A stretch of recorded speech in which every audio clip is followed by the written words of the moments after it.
বাইরে ট্যাক্সি আবাসিক কমপ্লেক্সে প্রবেশ করলে কেমন আচরণ করা উচিত?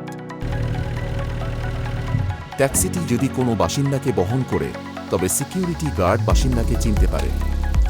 কোনো বাসিন্দা উপস্থিত থাকলেও কমপ্লেক্সে প্রবেশের সময় গাড়ির নম্বর অবশ্যই উল্লেখ করতে হবে সিকিউরিটি গার্ডের।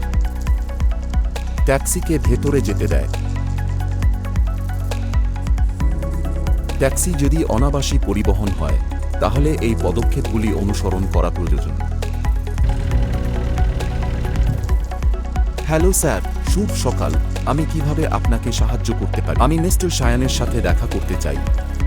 ঠিক আছে স্যার, আমাকে 1 মিনিট সময় দিন যাতে আমি তাকে জানাতে পারি।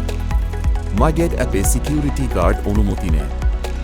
আরেকটি নিরাপত্তা ব্যবস্থা হল অতিথির নাম এবং ট্যাক্সের নম্বর লিখে রাখা। আপনার সময়ের জন্য অনেক ধন্যবাদ স্যার। মিস্টার শায়ান আপনার সাথে দেখা করার জন্য অপেক্ষা করছেন। সিকিউরিটি গার্ড রেডিওতে ব্লক সিকিউরিটিকে ফোন করে তাকে জানায় যে মিস্টার অর্ণব মিস্টার শায়ানের সাথে দেখা করতে যাচ্ছেন, তাই তাকে অনুমতি দিন। ট্যাক্সিকে ভেতরে যেতে দেয়। ট্যাক্সি ছেড়ে যাওয়ার আগে এটি নিশ্চিত করতে হবে যে গাড়িতে কোনো বাসিন্দার জিনিসপত্র অবশিষ্ট নেই।